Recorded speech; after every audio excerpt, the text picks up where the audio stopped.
मौजू health department ते ॻाल्हि ॿोल कंदासीं।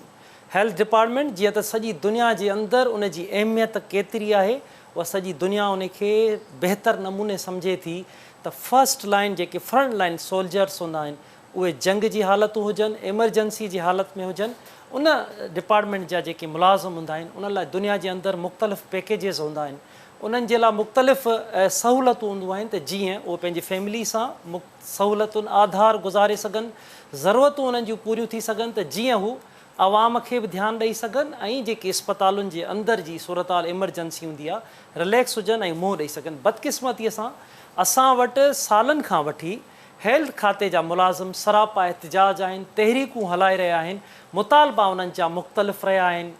प्रोमोशन्स हुजनि, हेल्थ अलाउंस हुजे, रिस्क अलाउंस हुजे, मुख़्तलिफ़ मुतालबा आहिनि जंहिं ते असां ॻाल्हि ॿोल कंदासीं। हिन वक़्तु सिंध जे अंदरि इहा सूरत हाल आहे त जेके यंग हूंदा आहिनि, यंग डॉक्टर्स, नौजवान डॉक्टर्स, नौजवान नर्सिस, जेके कंहिं क़ौम जो तमामु वॾो सरमायो हूंदा, नौजवान ॾुखियनि हालतुनि में उहो नौजवान ई अॻियां अची बीहंदो आहे। को डॉक्टर आहे 8 कलाक ड्यूटी करे थो, अगरि का ज़रूरत पए थी उहो नौजवान 14 कलाकनि ताईं ड्यूटी करे थो, का नर्स आहे 24 कलाकनि ताईं ड्यूटी करे थी। पर अॼु उहे सरापा एहतिजाज आहिनि, OPTs जो बाइकाट आहे, कराची प्रेस क्लब आॾो नर्सिस जो धरणो आहे, समूरी सिंध जे इस्पतालुनि में नर्सिस डॉक्टर्स सभु एहतिजाज करे रहिया आहिनि। असां अॼु हिन मौज़ूअ ते ॻाल्हि ॿोल कंदासीं। असांखे कराची स्टूडियो में जॉइन कयो आहे डॉक्टर आसिफ़ आहिनि, तर्जुमान यंग डॉक्टर्स इतिहाद YDA जा आहिनि, ऐं उनखां सवाइ एजाज़ कलेरी साहब असांखे जॉइन कयो आहे, सदर आहिनि यंग नर्सिस एसोसिएशन सिंध जा। जॾहिं त हैदराबाद मां असां सां गॾु हूंदा डॉक्टर रोशन चांडियो, सदर आहिनि YDA जा, ऐं डॉक्टर फज़ल खोसो लाड़काणे मां हूंदा जेके यंग डॉक्टर्स इतिहाद जा उते बि सदर आहिनि। ॻाल्हि ॿोल जी शुरूआति तव्हां सां एजाज़ साहब तव्हां सां कंदासीं। नर्सिस तमामु अहम शोबो आहे, डॉक्टर्स जो बि तमामु अहम हूंदो आहे, किरदारु हूंदो आहे। हिन वक़्तु तव्हां सरापा एहतिजाज आहियो, सभ खां अवल इहे त तव्हांजा मुतालबा कहिड़ा आहिनि, केतिरे वक़्त खां तव्हांजा मुतालबा इहे रहिया आहिनि, ऐं हिन वक़्तु जेके तव्हां जूं ॻाल्हियूं हलंदड़ हुयूं उहे कहिड़े हंध ते पहुतियूं आहिनि? ॾिसो सर, नर्सिस जे जेके इशूज़ आहिनि उहे 2017 खां वठी करे असांजा मसाइल आहिनि, ऐं 2017 खां ई असांजी तहरीक हले पई जंहिंमें असांजो 40 फार्मूला नर्सिस जो अप्रूव थियो। 2019 में CM साहब अप्रूव कयो ऐं इनिशिएटिव असां 2017 खां वरितो हुयो, उनखे 2 साल लॻी विया, 2019 में अप्रूव थियो। उन खां पोइ हींअर डिसंबर 2021 जे एंड में असीं हलूं पिया ऐं उनखे 2 साल थी विया इम्प्लीमेंट न थी सघियो, जंहिंजे करे असांजा जेके प्रोमोशन्स आहिनि ऑलरेडी स्ट्रक्चर न हुजण जे करे असांजा जेके नर्सिस आहिनि उहे ग्रेड 16 में अपॉइंट थियनि पिया पाउसस कमीशन जे थ्रू, ऐं उहे उन ई ग्रेड में रिटायर थियनि पिया। उन जो काज़ इहो हुयो, उन जो कारण इहो आहे त असांजा जेके नेक्स्ट प्रमोशन आहिनि उहे न पिया थियनि। सर्विस स्ट्रक्चर जॾहिं असांजो अप्रूव थियो 2019 में त उनखे 2 साल लॻाए छॾियऊं रूल्स ठाहिण में ऐं उनखे रूल्स फ्रेम करण में, ऐं पोइ 2 महीननि खां असांजा रूल्स जेके मीटिंग्स थी उन में अप्रूव थिया। अनफॉर्चुनेटली असांजो additional secretary services Ghulam Ali ब्राह्मणी साहब आहे, उन रूल्स जेके आहिनि पाण वटि रखी छॾिया, जंहिंजो को बि कारण ॿुधाइण लाइ तयारु कोन हुयो, ऐं 2 महीननि ताईं असांजे रूल रखण जे करे असां मजबूरन जेको आहे धरणे ते ऐं प्रोटेस्ट करण ते मजबूर थी पियासीं। ऐं उहो कल्ह जेको आहे सर्विसिस रूल असांजा जेके फ्रेम थिया आहिनि ऐं नोटिफाई थिया आहिनि। उन खां अलावा असांजो 2019 में जेको आहे हेल्थ प्रोफेशनल अलाउंस हुयो जेको अप्रूव कयो CM साहब, ऐं स्टिल उहो जेको आहे हींअर फाइनेंशियल सब कमेटी में मौजूदु आहे। उनखे नोटिफिकेशन जी सूरत में आणण जे लाइ असांखे हीअ तहरीक हलाइणी पई। उन खां पोइ तव्हांखे ख़बर हूंदी त सिंध सूबे में हिन वक़्तु जेका आबादी आहे उहा पूरे सिंध जी उहा आहे 5.25 करोड़, ऐं 5.25 करोड़ जी आबादी ते हिन वक़्तु जेको सिंध जे तमामु हॉस्पिटलनि जे अंदरि 20,000 बेड मुख़्तस थियल आहिनि, जेका बि इंतिहाई ॻणती जोगी ॻाल्हि आहे त 5.25 करोड़ जी आबादी ते 20,000 बिस्तर मौजूदु हुजनि। ऐं वरी उन ते अञा वधीक ॻणती जोगी ॻाल्हि इहा आहे त 4,000 नर्सिस जूं सैंक्शन पोस्ट आहिनि, ऐं अमली तौर ते हिन वक़्तु जेको आहे उहो 2500 खां 2800 नर्सिस कमु कनि थियूं। तव्हां ॾिसो त केतिरो लोड ऑफ जेको वर्क ऑफ बर्डन आहे नर्सिस ते उहो केतिरो आहे, ऐं हिकिड़े वार्ड में 50 खां 60 मरीज़नि ते हिकिड़ी नर्स कमु करे थी, जेको नेशनल असांजो जेको क्राइटेरिया आहे ऐं इंटरनेशनल क्राइटेरिया आहे उनखे असां मीट ई नथा कयूं। जेकॾहिं असांखे नेशनल इंटरनेशनल त पोइ जी ॻाल्हि आहे, नेशनल जेको क्राइटेरिया आहे असांजो डॉक्टर नर्स ऐं नर्स पेशेंट रेशियो उन ते बि अमल नथो थिए। हिन वक़्तु असांखे सख़्तु ज़रूरत आहे 10,000 नर्सुनि जी असामी जे लाइ ताकी फिल फोर नर्सिस जी असामियूं क्रिएट कयूं वञनि ताकी असां नर्सिस खे जेको आहे अपॉइंट कराए सघूं। हिन वक़्तु 2 सालनि खां वठी जॾहिं खां 2019 में जेको आहे त हीअ आयो पंहिंजो कोरोना वायरस आयो, उन वक़्तु असां वटि HR न हुयो, ह्यूमन रिसोर्स असां वटि न हुया डिपार्टमेंट जे अंदरि। तॾहिं जेको आहे डॉक्टर्स ऐं नर्सिस खे जेको आहे 89 डेज़ रैंडम बेसिस ते जेको आहे रखियो वियो। 2 सालनि ताईं उन्हनि पंहिंजी सर्विसिस ॾिनियूं। 2 सालनि ताईं उन्हनि पंहिंजे जेको आहे घर ॿार बच्चनि खे साइड ते करे 38 घंटा कोविड ICU में, HDU में, इंटेंसिव केयर यूनिट्स में कमु कयो। उन जे बावजूदि 2 सालनि जो हिकिड़ो वॾो पीरियड हूंदो आहे जॾहिं त हुकूमत पंजाब पंहिंजे कॉन्ट्रैक्ट डॉक्टरनि ऐं नर्सुनि खे जेको आहे रेगुलर करे चुकी आहे ऐं हिन वक़्तु ताईं हुकूमत सिंध जेको आहे मौक़िफ़ इहो आहे। कल्ह वज़ीर सिहत जेको आहे प्रेस कॉन्फ्रेंस कई आहे, उन में बि इहो हुननि जो चवणु आहे त असां जेको आहे हिननि खे नथा रेगुलर करे सघूं। असांजो मुतालबो इहो आहे त जेके डॉक्टर्स आहिनि, जेके नर्सिस आहिनि कॉन्ट्रैक्ट ते, तव्हां उन्हनि खे स्पेशल पब्लिक सर्विस कमीशन जे थ्रू जेको आहे कढायो वञे उन्हनि खे, छो जो इहो ऑलरेडी 2005 में प्रेसिडेंट मौजूदु आहे। जॾहिं त जेको आहे इहो असांजे थरपारकर में विबा आई हुई, उन वक़्तु जेको आहे डॉक्टर्स खे स्पेशल पब्लिक सर्विस कमीशन जे थ्रू कढियो वियो हुयो ऐं उन्हनि खे जेको आहे त इंटरव्यू करे अपॉइंट कयो वियो। हिन वक़्तु बि असां वटि हिकिड़ी मुज़ी जेको मर्ज़ आहे उहो असां वटि अटैक करे चुको आहे ऐं हिकिड़ी नई ओमिक्रॉन जेको आहे अचे पियो, हिकिड़ो वेरिएंट। हाणे सख़्तु खां सख़्तु ज़रूरत आहे, रेगुलर करण जी ज़रूरत आहे। असांखे तव्हां लॉलीपॉप न ॾियो, असांखे तव्हां रेगुलर कयो। असां जेके मसाइल आहिनि उहे असांजा ॿुधो। तव्हां पब्लिक नुमाइंदा आहियो, तव्हां असांखे ॿुधण लाइ तयारु कोन आहियो, असांजी ॻाल्हि मञण लाइ तयारु कोन आहियो। जेके तव्हांजा अप्रूव्ड चीज़ूं आहिनि, जेके मंज़ूरु थियल चीज़ूं आहिनि, तव्हां घटि में घटि उहे ॾियो। असां तव्हांखे कहिड़ी ॻाल्हि ते ब्लैकमेल कयो आहे, कहिड़ी का ग़लति ॻाल्हि जी डिमांड कई आहे जंहिं ते तव्हां जेको आहे असांजा मसइला हल करण लाइ तयारु कोन आहियो। एजाज़ साहब, ॻाल्हि ॿोल जारी रखूं था। डॉक्टर आसिफ़, तव्हां ॾे था अचूं। मुतालबा तव्हांजा डॉक्टर्स जा, यंग डॉक्टर्स जा, तव्हां मुसलसल एहतिजाज करे रहिया आहियो। मुतालबा तव्हांजा कहिड़ा आहिनि ऐं हिन वक़्तु तव्हां जूं कहिड़ियूं ॻाल्हियूं हली रहियूं आहिनि?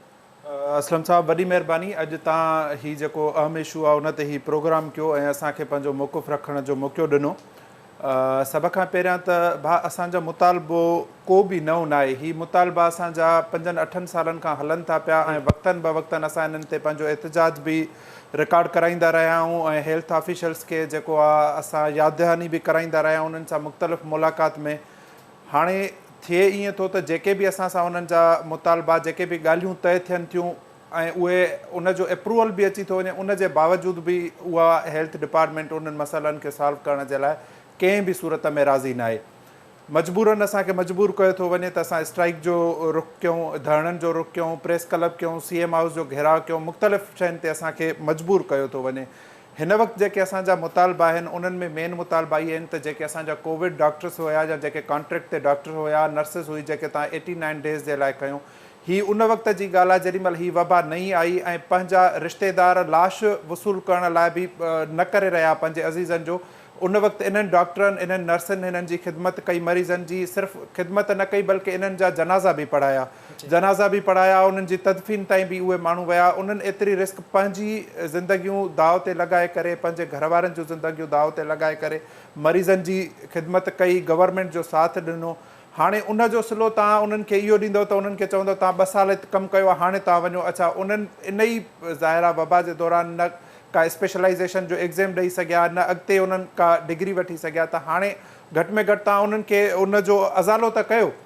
ऐं उन खां पोइ ॿियो असांजो जेको मुतालबो आहे हिन में त काफ़ी टाइम खां जिना हॉस्पिटल आहे, NICH आहे या मुख़्तलिफ़ जेके हॉस्पिटल उन्हनि में फैकल्टी जी काफ़ी खोट आहे, छो जो हिन में काफ़ी फेडरल ऐं सिंध गवर्नमेंट जो इशू पियो हले, त उन इशू जे करे हिते काफ़ी टाइम खां वठी करे अपॉइंटमेंट न थी आहे। हिन वक़्तु असांजो तक़रीबन असांखे 1 साल खां इहे ॿुधायो पियो वञे त असां उहे ई डॉक्टर जन इतां ई कमु कयो आहे, उन्हनि खे असां JPMC में ऐं NICH में असां उन्हनि खे ट्रांसफ़र कंदासीं। 1 साल खां वठी करे उन ते को बि अमल नथो थिए, मजबूर कयो वियो।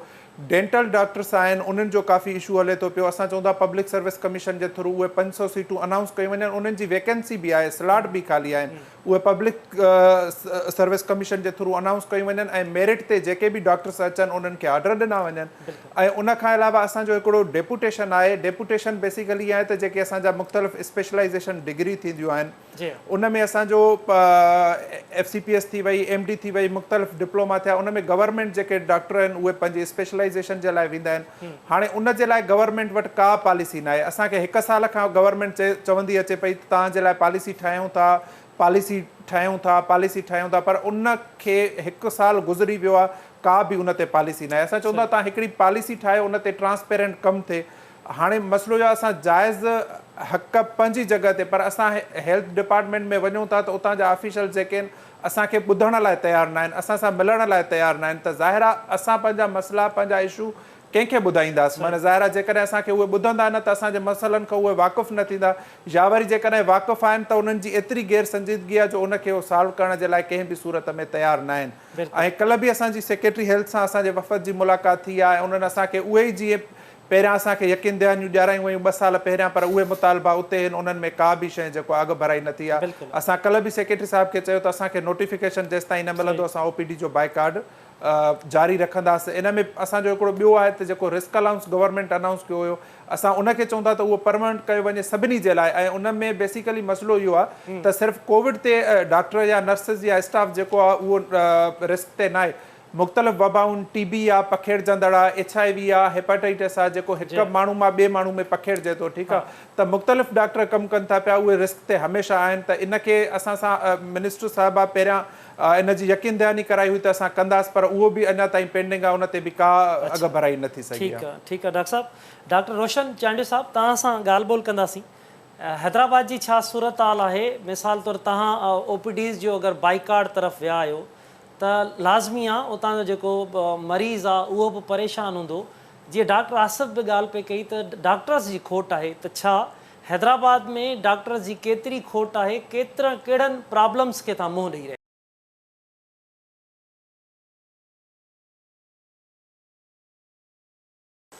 आवाज़ बणिजो था। भाउ, हिते असां वटि हैदराबाद में इहा पोज़ीशन आहे त सहूलियतुनि जो फुक़दान हर अस्पताल में आहे। ठीकु आहे न, असां वटि बि सहूलियतुनि जो फुक़दान थोरो घणो आहे, पर काफ़ी क़दुरु असांजा डॉक्टर मतिलबु हिते शार्टेज तमामु घटि आहे। डॉक्टर जेके आहिनि से आहे सही, पर मतिलबु न हुजण जे बराबरि आहे। बाक़ी सहूलियतुनि जो फुक़दान, एमरजेंसी डिपार्टमेंट या असांजा OPD डिपार्टमेंट काफ़ी असांजा वर्किंग बि आहिनि, काफ़ी असांजे डिपार्टमेंट अञा उन कंडीशन में न आहिनि। असांजा काफ़ी इशूज़ जेके असां एडमिनिस्ट्रेशन सां हिते कोशिशि कंदा आहियूं त असां हिते ई हल करे छॾियूं ऐं मथे सेक्रेटरीट ताईं या OPD बाइकाट ताईं न वञूं। उन में असांजा जेके आहिनि से हॉस्टल असांजो डॉक्टरनि जो पियो आहे हिते, उहो हॉस्टल असांखे नथो ॾिनो वञे। असांजा जेके आहिनि से ॿिया काफ़ी अहिड़ा इशूज़ आहिनि। रिस्क अलाउंस आहे, असांजे डॉक्टर जेके मोस्टली हिते पोस्ट ग्रेजुएट आहिनि। गवर्नमेंट हिकिड़ो लेटर कढियो हुयो त उन में जेको आहे डॉक्टर जेके पोस्ट ग्रेजुएट ट्रेनी आहिनि, मां इन जे करे ॻाल्हि थो कयां त हिते असां वटि टर्शरी केयर अस्पताल जन्नत थी वई या लम्सा या CMC आहे, उते हलाइनि ई पोस्ट ग्रेजुएट था। उहे पोस्ट ग्रेजुएट जेके उन्हनि खे माना रिस्क अलाउंस इशू कयो वियो गवर्नमेंट तरफ़ां, हिकिड़ी किस्त बि मिली, पर 2 साल कोविड खे थी विया आहिनि। उन्हनि खे जस्ट 6 महीननि जो रिस्क अलाउंस मिलियो आहे। 1.5 साल ताईं हुननि खे अञा ताईं रिस्क अलाउंस जी का ख़बर चारी कोन्हे, उनखे पैसा मिलिया ई न आहिनि के। ऐं उनखां अलावा जेको आहे सो कल्ह मूंखे ॿुधा पियो, मूंखे त वॾी अफ़सोस थियो त मिनिस्टर साहिबा खे मतिलबु या त ॿुधायो नथो वञे या त हू ॿुधी अणॿुधी थी करे त चवे थी त मूंखे जेको आहे सो हीअ डॉक्टर यंग डॉक्टर एसोसिएशन जो एहतजाज न आहे, पूरो मर्कज़ पूरो सिंध बंदि पियो आहे। माना मिनिस्टर साहिबा खे इहा ख़बर ई कान्हे त हीअ एहतजाज आहे कंहिंजो।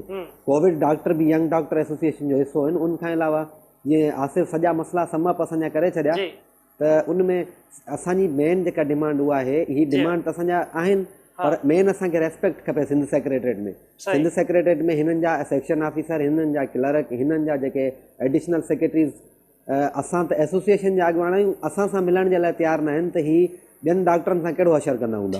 मेन डिमांड असांजी रेस्पेक्ट जी आहे। जी हा डॉक्टर साहब, ॻाल्हि ॿोल जारी रखूं था। डॉक्टर फज़ल खोसो साहब ॾे असां ॻाल्हि ॿोल कंदासीं। डॉक्टर साहब, लाड़काणे में बि तव्हां डॉक्टर्स उते बि एहतजाज हली रहियो आहे, डॉक्टर्स उते बि एहतजाज पिया कनि? जी बिस्मिल्लाह रहमान रहीम। पहिरियों त अव्हांजी महिरबानी जो इन आम इशूज़ ते असांखे ऑन बोर्ड वरितो। डॉक्टर्स कम्युनिटी ऐं यंग डॉक्टर एसोसिएशन जे प्लेटफॉर्म तां मां रिप्रेज़ेंट कयां थो लाड़काना।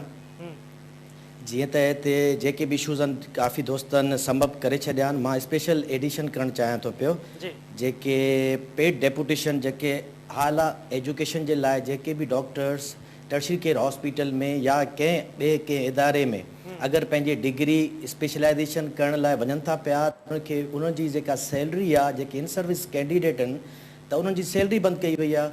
इवन दो के अलोट टू वर्क उहे बि कैंसिल थी विया आहिनि। डेपुटेशन जेके जंहिंजी 5 साल ट्रेनिंग आहे उन्हनि खे जबरन 2 साल ॾिनी वई आहे ऐं 2 साल पूरो थियण खां पोइ उन्हनि खे चवनि था त डिग्री अधु में छॾे करे तव्हां पंहिंजे ॻोठनि में कयो त इहे स्पेशलिस्ट डॉक्टर ठाहिण जे बदिरां असीं हिते विञाए था पियूं त के माना के जेके डॉक्टर्स जेके पंहिंजी स्पेशलिटी आहे असां मां जीअं लाड़काणे जी ॻाल्हि कयां त डॉक्टर अगरि को ट्रेंड थियल आहे कंहिं स्पेशलिटी में त उनखे जबरन उन्हनि जे वार्ड जे बजाए उन्हनि खे एडिशनल ॿियूं ड्यूटियूं वरितियूं वञनि थियूं।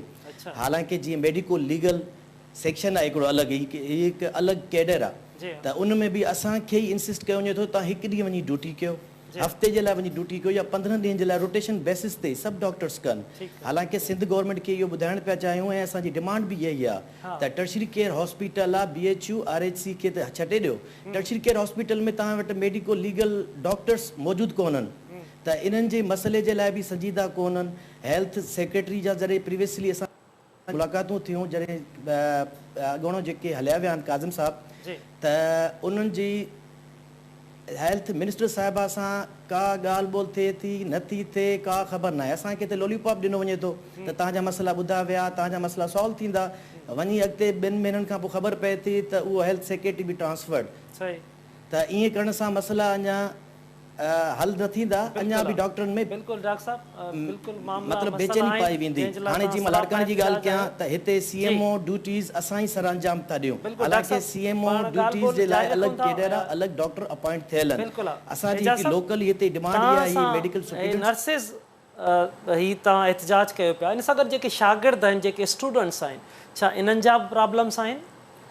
जी बिल्कुलु नर्सिंग जा जेके स्टूडेंट्स आहिनि उन्हनि जो सभ खां वॾो प्रॉब्लम इहो आहे त उन्हनि जी जेको वज़ीफ़ो आहे उहो बाक़ी सूबनि खां तमामु घटि आहे। असां वटि पहिरियों 1525 रुपया ॾींदा हुआ जेके असां 2000 तक़रीबन 7 ऐं 8 में जेको आहे प्रोटेस्ट कयो, उन खां पोइ 2010 में उन्हनि जो जेको आहे त 8800 समथिंग जेको आहे करायोसीं। उन खां पोइ 2017 में हिननि जो जेको असां ॿीहर इनहांसमेंट कराई 15880। हींअर असांजी डिमांड आहे जेका असांजी ॿियूं डिमांड्स आहिनि उन्हनि सां गॾु जेके स्टूडेंट्स आहिनि नर्सिंग जा जेके हींअर असां डिप्लोमा खां फेज़ आउट थी करे डिग्री प्रोग्राम 4 साल ते अची विया आहियूं ऐं असां इहा रिक्वेस्ट भी कई है मिनिस्टर हेल्थ साहिबा के सेक्रेटरी साहब के हींअर सिस्टर प्रोविंसिस में 30,000 रुपया ॾिना पिया वञनि ऐं असांजे ॿारनि खे 15,880 छो 30,000 जी असां डिमांड कई आहे ऐं असांजी कोशिशि इहा आहे त 30,000 रुपया उन्हनि ॿारनि खे मिलनि छो जो ज़ाहिर ॻाल्हि आहे असां वटि शार्टेज आहे ऐं शार्टेज खे पूरे करण जे लाइ मुख़्तलिफ़ इंटीरियर सिंध जे इस्पतालुनि में जीअं डॉक्टर साहब चवनि पिया त PGs हलाइनि था वार्डन खे, ईअं ई असां वटि एक्यूट शार्टेज आहे इवनिंग ऐं नाइट में। उते बि शागिर्दनि खे जेको आहे त ड्यूटीज़ वरितियूं वञनि थियूं, जॾहिं उहे ड्यूटीज़ कनि था त उन्हनि खे मुआवज़ो त पूरो मिलणु खपे, जंहिंजे करे असांजी इहा डिमांड आहे त ओवरऑल सिंध में जेको आहे स्टाइपेंड जी इनहांसमेंट कई वञे। सही ही जेके तव्हां एहतजाज हिन वक़्तु करे रहिया आहियो त ॻाल्हियूं जेके आहिनि मूं तव्हांखां सवेल बि पुछो पिए त छा OPDs जे या इन नर्सनि जे एहतजाज जे करे लाज़मी आहे तव्हां बि सम्झो पिया सीनियर्स आहियो, अवाम सभ खां वधीक भोगे पियो, तव्हां त भोगियो पिया पर जेको मरीज़ भोगे थो त हाणे केतिरे वक़्त ताईं तव्हां में उमेद केतिरी आहे या तव्हां बि सीनियर आहियो त ॻाल्हियूं तव्हां जंहिंमें सम्झो छा था तव्हां त केसि ताईं तव्हांजो मामिलो हल थींदो या मोट तव्हांखे हेल्थ खाते जी कहिड़ी आहे त जीअं वरी अस्पतालूं बहाल थियनि, जेकी बि अस्पतालूं असांजूं आहिनि जेको बि हेल्थ निज़ाम आहे पर घटि में घटि मरीज़ खे को ताला त खुलनि घटि में घटि। जी बिल्कुलु जी सवेर मूं ॻाल्हि कई त असांजा जेके इशूज़ आहिनि उहे तमामु जा तमामु मंज़ूरु थियल आहिनि, इम्प्लीमेंटेशन नथा थियनि जंहिंजे करे मजबूरन असांखे मुहकमे सिहत या सिहत खाते जा जेके अमलदार आहिनि जी मूं सुबुह थोरी देरि अॻु में ॻाल्हि कई त सर्विसिस साइड जो जेको सेक्रेटरी हुयो उन जी जेका नाअहली हुई या उन जी जेका टैक्ट हुया उन जे करे असां मजबूर थियासीं ऐं असीं रोडनि ते अचण लाइ जेको आहे त असांखे उकसायो वधायो वियो, जंहिंजे करे असांखे हमेशह मरीज़नि जे लाइ परेशानी रही आहे, छो जो तव्हां ऐं असांजे लेवल जा माण्हू जेके मिडिल क्लास जा ऐं ग़रीब माण्हू आहिनि उहे जेको आहे त सरकारी अस्पतालुनि ॾांहुं अचनि था ऐं पंहिंजे मरीज़नि खे पंहिंजे प्यारनि खे खणी अचनि था ऐं उन्हनि वटि एतिरो पैसो न आहे, छो जो महांगाई जो दौरु आहे ऐं हिन दौर में माण्हू हिकिड़ो जेको आहे पैराडोल टैबलेट बि नथो वठी सघे, अफोर्ड नथो करे सघे। जेके रोज़मर्रा जो कमाइण वारा माण्हू आहिनि उहे अफोर्ड नथा करे सघनि ऐं उहे पंहिंजे ॿारनि खे या उहे पंहिंजे रिश्तेदारनि खे वठी करे जॾहिं सरकारी अस्पतालनि ॾांहुं अचनि था ऐं असां उते जेको आहे प्रोटेस्ट ते हुजूं ऐं डॉक्टर्स प्रोटेस्ट ते हुजनि त ज़ाहिर ॻाल्हि आहे उन्हनि खे तमामु घणी परेशानी खे मुंहुं ॾियणो थो पवे। ऐं हमेशह आउं त जिथे बि का ऑफिशियल मीटिंग बि थी आहे या मीडिया टॉक थी आहे त आउं इन ॻाल्हि खे प्रिफेयर बि कंदो आहियां ऐं हमेशह ॻाल्हाईंदो आहियां त असांखे तकलीफ़ आहे मरीज़नि जे लाइ ऐं मरीज़ सफ़र करे थो, जंहिंजे करे असीं 2 साल पूरो पंहिंजे पाण खे बैक साइड ते रखियो ऐं पंहिंजे इश्यूज़ खे हाईलाइट न कयो ताकी जेका हिकिड़ी कोरोना जी वेबा आहे उनखे असां जेको आहे त समेटे वठूं, उनखां पोइ पंहिंजे इश्यूज़ ते ॻाल्हाईंदासूं। पर हिन वक़्तु महकमा सिहत जेको आहे उनखे का बि प्रायोरिटी न आहे, न त डॉक्टर जे मसइले ते, न नर्सिस जे मसइले ते, न पैरामेडिकल जे मसइले ते, जंहिंजे करे असां मजबूरन पंहिंजे पाण खे जेको आहे रोड असां वटि ऑप्शन आख़िरी हूंदो आहे।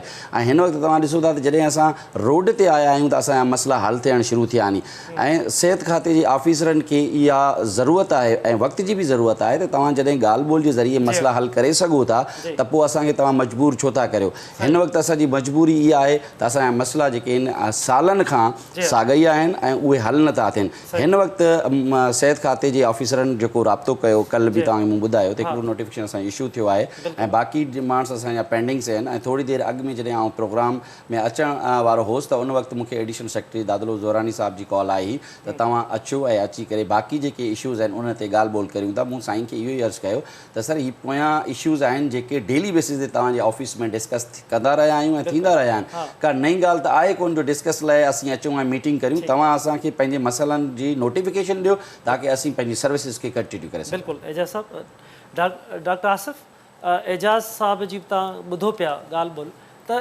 नर्सिस एहतिजाज करे रहिया आहिनि, वैक्सीनेटर एहतिजाज करे रहिया आहिनि, डॉक्टर्स एहतिजाज आहे त सॼो हेल्थ खाते जा मुलाज़िम। छा हिकु त इहो सुवाल थो पैदा थिए त छा भला तव्हां जेको गॾियल पाण में को राब्तो न आहे त जीअं गॾियल तौर ते तव्हांजो को मामिलो हल थिए ऐं वरी अस्पतालूं बहाल थियनि, या जेको तव्हांजो एहतिजाज हली रहियो आहे ऐं तव्हां सम्झो बि था OPDs बाइकाट सां मरीज़ जेके आहिनि इहो आख़िरी क़दम हूंदो आहे OPD जो बाइकाट, त छा सरकार मां बिल्कुलु ॻाल्हियुनि जो को दरवाज़ा बंदि आहिनि, नाउमीद थी चुका आहियो तव्हां? असलम भाउ, मां तव्हांखे अर्ज़ु कयां त मसइलो हीअ आहे त जेको एहतिजाज आहे न उहो कंहिं बि तरीक़े जो आख़िरी रस्तो हूंदो आहे। पर मां हिन वक़्तु तव्हांजे मीडिया जे तवसुब सां इहो ॿुधाइणु चाहियां थो त असां वटि जेके बि एमरजेंसी सर्विसिस आहिनि, कोविड वार्ड आहिनि, उहे हलनि था पिया। उते असांजा डॉक्टर, नर्सिस, पैरामेडिक्स ड्यूटियूं कनि पिया वेठा। एमरजेंसी जेके बि हॉस्पिटल्स जो सर्विसिस आहिनि टर्शरी केयर जूं, उते असांजा डॉक्टर, नर्सिस, पैरामेडिक्स उते ड्यूटी कनि था वेठा। ऑपरेशन थिएटर जेके आहिनि असांजा, इलेक्टिव्स, एमरजेंसी OTs, उते असांजा जेके डॉक्टर आहिनि, स्टाफ आहे, उहे पंहिंजी ड्यूटियूं कनि था पिया, उहे बंदि न आहिनि। असांखे मरीज़नि जी तकलीफ़ जो बिल्कुलु अहसासु आहे। पर भाउ मसइलो इहो आहे त असां जेके असांजा मुतालबा आहिनि उहे मंज़ूरु थिए, उन्हनि खे 3-3, 4-4 साल गुज़री चुका आहिनि ऐं उन्हनि में कोई असां 10 खां 15 दफ़ा मुख़्तलिफ़ ऑफिसरनि सां विया हूं, उन ॻाल्हि खे तस्लीम बि कनि था, बिल्कुलु जाइज़ तव्हांजा मुतालबा आहिनि, पर उनखे हल करण जे लाइ हेल्थ डिपार्टमेंट बिल्कुलु बि जेको आहे तयारु न आहे। हाणे मसइलो हीअ आहे त जेकॾहिं सिक्योरिटी जो एॾो इशू आहे, जेके असांजा डॉक्टर्स, नर्सिस, पैरामेडिक्स उहे वञनि था, हाणे त घर वारनि में एतिरो ख़ौफ़ आहे त सुभाणे असांजो ॿारु वापसि बि ईंदो या न ईंदो। मुख़्तलिफ़ उन्हनि ते थियनि था। कंहिं बि हॉस्पिटल में को प्रॉपर सिक्योरिटी जो निज़ाम न आहे। जंहिंखे अचे थो उहो डॉक्टर सां, स्टाफ सां मिसबिहेव कयूं, उन्हनि सां फिज़िकल उन्हनि ते टॉर्चर करे निकितो हलियो थो वञे, को बि उनजो अज़ालो नथो थिए। जेके असांजा ट्रेनी जीअं ट्रेनिंग कनि था पिया, उन्हनि जो मुआवज़ो एतिरी महांगाई थी वई आहे। ज़ाहिर आहे पंजाब बि पाकिस्तान जो हिसो आहे, सिंध बि पाकिस्तान जो हिसो आहे, त उते जेकॾहिं जेके असांजा ट्रेनीज़ आहिनि, हाउस ऑफिसर आहिनि, उन्हनि जी पघार वधाई वई आहे, त असांजे ट्रेनीज़ ऐं PGs जी हाउस ऑफिसर जी छो न वधणु खपे। वधण त परते, पर मां भाउ तव्हांखे ॿुधायां त PGs जी जेका ट्रेनिंग माहवार अचणी आहे उन खे 6-6 महीना गुज़री था वञनि। 6 महीननि खां पोइ 2 महीननि जी पे थी अचे, 4 महीननि जी रही पई आहे। रिस्क अलाउंस जीअं दोस्त ॿुधायो त माना उहो जेको ट्रेनिंग जो आहे उहो 11 महीननि खां रहियो पियो आहे, उहो रिस्क अलाउंस कोन थो अचे। पहिरियां 6 महीना ॾेई करे उन्हनि खे बंदि करे छॾियऊं। हाणे मसइलो आहे असां वटि ॿियो को रस्तो ई न बचे थो। जेॾीमहिल असां रोडनि ते अचूं था त हेल्थ डिपार्टमेंट मजबूर करे असांखे रोडनि ते आणनि था ऐं पोइ असां सां उहे ॻाल्हियूं कनि था। 2 मुतालबा मञिया, 8 खे वरी 4 साल डिले करे छॾियो। हालांकि तस्लीम बि कनि था त को बि लीगल मुतालबो इलीगल मुतालबो न आहे, सभई लीगल आहिनि। जेकॾहिं लीगल आहिनि त उहे तव्हां सॉल्व कयो, त अहिड़ी नौबत ई न अचे त असां रोड ते ॿाहिरि अचूं। इन जी बराए रास्त ज़िमेदारी जेको आहे हेल्थ डिपार्टमेंट ते अचे थी, जेका असांखे मजबूर करे थी रोड ते निकिरण जे बिल्कुलु लाइ। डॉक्टर आसिफ, वाकई तव्हां रोड ते आहियो, प्रॉब्लम्स आहिनि। डॉक्टर रोशन, ही समूरियूं ॻाल्हियूं, तव्हांजा मुतालबा सभु असां ॿुधी रहिया आहियूं। इन सां गॾोगॾु हेल्थ खाते वटि हिकिड़ी दावाऊं हूंदियूं आहिनि। हेल्थ मिनिस्टर सां असां जॾहिं बि मिलंदा आहियूं त हुन वटि इहो हूंदो आहे तमामु मुख़्तलिफ़ पैकेजिस ॾिना आहिनि। तरबियत डॉक्टर्स जी कयूं पिया। हैदराबाद खे तव्हां ॾिसो पिया, वॾी तादाद में हुते इस्पतालूं आहिनि, डॉक्टर्स आहिनि। हेल्थ खाते पर कहिड़ा रिफॉर्म्स ॾिसो पिया तव्हां, या फ़क़ति दावाऊं आहिनि?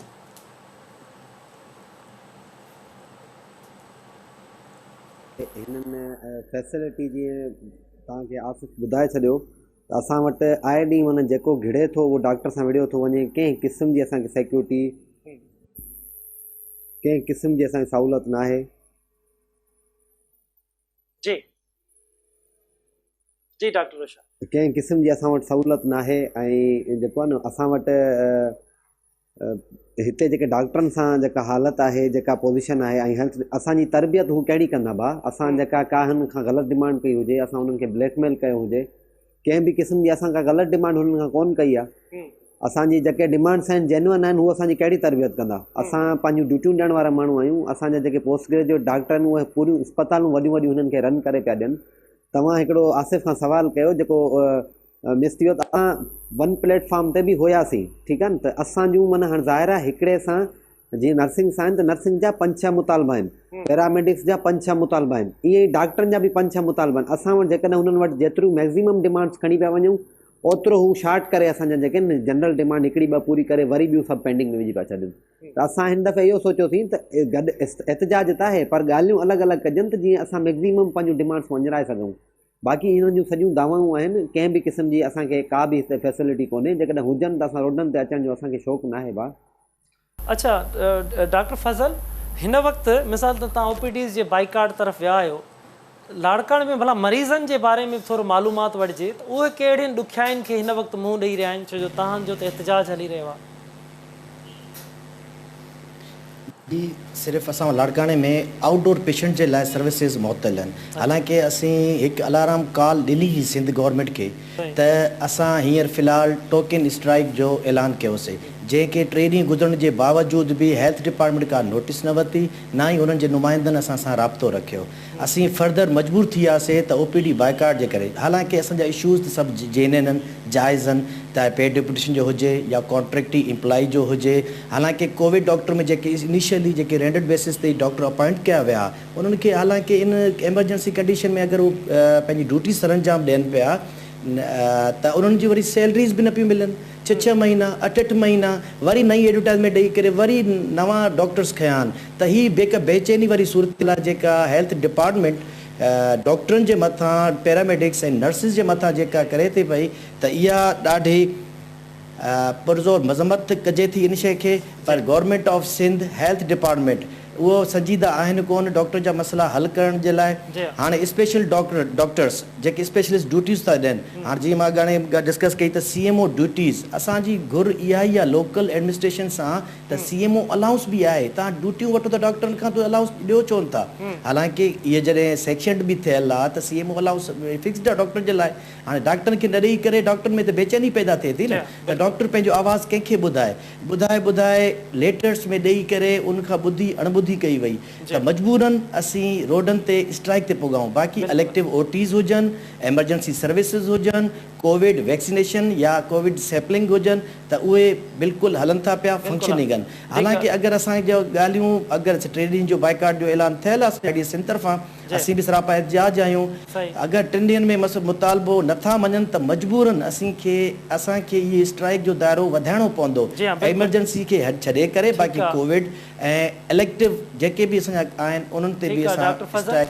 डॉक्टर आसिफ़, एजाज़ तव्हां खां मुख़्तसरनि मालूम कंदुमि त डॉक्टर आसिफ़ तव्हां खां पहिरियों त जेकी दावाऊं इहे बि कयूं वेंदियूं आहिनि त जिदत आंदी वई आहे, मशीनरीज़ आंदी वई आहे, तव्हां इन ते ॻाल्हाइणु चाहींदो त छा इन क़िस्म जो जेके वाक़ई बि जिदत आंदी वई आहे हेल्थ निज़ाम में? सर बिल्कुलु जेका ॻाल्हि आहे उहा उन खां इनकार न कबो त मशीनरी बिल्कुलु जदीद मशीनरी जेको आहे जना जे अंदरि काफ़ी मशीनरी जीअं साइबर नाइफ वग़ैरह जो सर्जरीज़ स्टार्ट थियूं आहिनि त बिल्कुलु तब्दीली आहे, मशीनरी आहे, पर इहे मशीनरी या जेके आहिनि उनखे हलाइण वारा बि डॉक्टर स्टाफ नर्सिस आहिनि न, तव्हां जेकॾहिं उन्हनि जा मसाला तव्हां न ॿुधंदव त ज़ाहिर आहे इहे शयूं बेमाना आहिनि न। ऐं मसइलो इहो आहे त उहा मशीनरी जेका किरोड़े रुपया ख़र्च करे लॻाई थी वञे, जेकॾहिं उहा ख़राबु थी पए न त एतिरी नाइली आहे जो उहा 4-4 महीना 6-6 महीना नॉन फंक्शनल आहे, माना उहा फंक्शनल आहे ई न। त ज़ाहिर आहे जेका किरोड़नि जी लागत सां शइ लॻी उहा ख़राबु थी वञे त ज़ाहिर आहे बाक़ी मशीनरी मुख़्तलिफ़ हॉस्पिटल्स में सिंध जे जेके बि टर्शरी केयर हॉस्पिटल में उन्हनि में बिल्कुलु जेको आहे लॻाई वई आहे। एजाज़ साहब, तव्हां खां बि इहो ई मालूम करणु चाहींदुमि त मशीनरी जी छा सूरत हाल आहे, त नॉन फंक्शनल आहिनि, ख़राबु थी रहियूं आहिनि, या उन्हनि जे लाइ कुझु उपाउ वठनि पिया?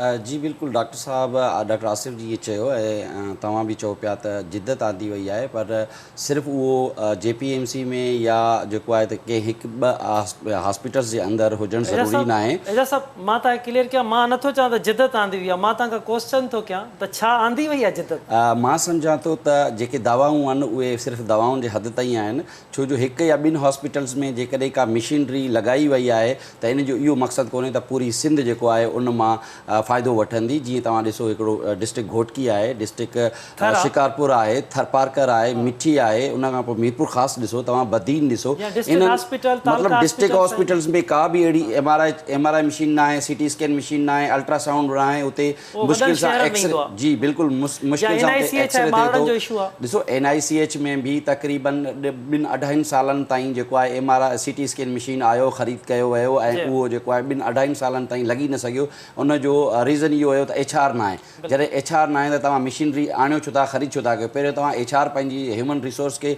अपॉइंट कयो, उन खां पोइ जेको आहे जिदत आणियो न। जेकॾहिं असां सिर्फ़ु NICH ऐं JPMC ते डिपेंड करियूं या सिविल हॉस्पिटल कराची ते करियूं या सिविल हॉस्पिटल लाड़काने ते कयूं ऐं बाक़ी जेको आहे असीं चऊं त तमामु हॉस्पिटल में कंहिं बि हॉस्पिटल में इहा का चीज़ कोन्हे, सिर्फ़ु 2-3 खां वधीक किथे बि कोन्हे। असांखे सोचणु खपे त जेको इंटीरियर सिंध जो ग़रीब आवाम आहे उहो कराची अचे थो ऐं बर्डन बि थिए थो कराची जे अस्पतालुनि जे मथां, पर जॾहिं असां उते हॉस्पिटल्स मौजूदु आहिनि त इहे फैसिलिटीज़ असां उते असांखे ॾियणु खपनि, बजाए कि असीं करोड़नि ऐं अरबनि रुपयनि जो बजट जेको आहे पंहिंजी जेबुनि में विझी करे घर हलिया वञूं ऐं पंहिंजो टेन्यूअर पूरो कयूं, त इहा ग़लति आहे ऐं सरासर ग़लति आहे। तव्हांखे अॻियूं इलेक्शन बि विढ़णो आहे, बराए महिरबानी तव्हां पंहिंजे माण्हुनि खे, पंहिंजी आवाम खे, ग़रीब मरीज़नि खे फैसिलिटीज़ उन्हनि जे डोर ते ॾियो। जेके तव्हांजा सिविल हॉस्पिटल्स आहिनि, डिस्ट्रिक्ट हॉस्पिटल्स आहिनि, उन्हनि खे इहा प्रोवाइड कयो सर्विसिस। महिरबानी तव्हांजी, असांजे प्रोग्राम जो वक़्तु पंहिंजी पुॼाणी ते पहुतो आहे। डॉक्टर आसिफ़ तव्हांजी महिरबानी, ऐं डॉक्टर रोशन, डॉक्टर फज़ल तव्हांजी महिरबानी, तव्हां वक़्तु नो वाक़िफ़। एजाज़ कलेरी साहब जीअं चयो त बहितरी आणण जी वाक़ई हेल्थ निज़ाम में ज़रूरत आहे। नर्सिस जा, यंग नर्सिस जा इशूज़ आहिनि, यंग डॉक्टर्स जा इशूज़ आहिनि, मुतालबा तव्हांजे साम्हूं डॉक्टर्स रखिया आहिनि। नाज़रीन, अहम मुतालबा हुआ, इहे सालनि खां मुतालबा तहरीकुनि जे सूरत में, एहतिजाजनि जी सूरत में असां बि कवर कंदा रहिया आहियूं। इहे मुतालबा हलनि पिया। सरकार खे, हेल्थ खाते खे, वॾे वज़ीर खे इन शयुनि खे सीरियस वठणु घुरिबो, छो त अहम मामिलो आहे। फ्रंट लाइन सोल्जर्स आहिनि ऐं कोविड जी सिचुएशन में डॉक्टर्स, नर्सिस, वैक्सीनेटर सभिनी पंहिंजो अहम किरदारु अदा कयो। हिननि जे मुतालबनि जा जेके मुतालबा आहिनि फौरी तौर ते मंज़ूरु थियणु जोगा आहिनि ऐं मंज़ूरु थियणु घुरिजनि, त जीअं डॉक्टर्स, नर्सिस एहतिजाज ख़तमु कनि, वापसि अस्पतालनि में वञनि, जेको बि असांजो हेल्थ जो निज़ाम आहे मरीज़नि लाइ घटि में घटि ताला खुलनि, त जीअं मरीज़ खे उहो फ़ाइदो फेज़ जेको आहे उहो फैज़याब थी सघे। वरी नवनि इशू सां गॾु ॿीहर गॾु हूंदासीं। तेसिताईं पंहिंजे मेज़बान असलम हैदर खे ॾींदा इजाज़त। अल्लाह वाहे।